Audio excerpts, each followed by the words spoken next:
Magandang hapon po sa inyo. Shoutout po dyan sa mga kaibigan natin. Kaibigan dito kay Mita or sa labas o naging katrabaho natin. Episode 9 guys, ako ay isang security guard na aking talagang pinagsisigawan at pinagmamalaki na naging trabaho ko po dahil maliban dun sa financial, marami po tayo natutunan. Iba-ibang klaseng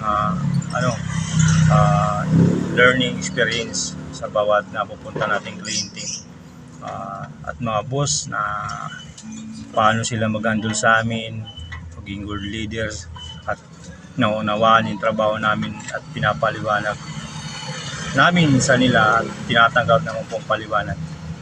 Kaya guys, kung sino man kayo maging boss ko, shoutout po sa inyo at mabuhay po kayo.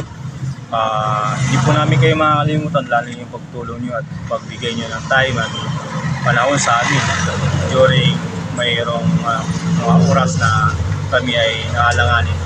Andiyan kayo, nakaback up sa amin at amin po yan yung utang na loob.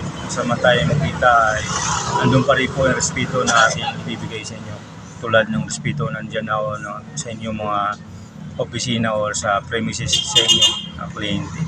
Sa mga agency ko naman, salamat din po at magbibigay niyo opportunity sa amin na makatrabaho, walang sinasabi, pinipili.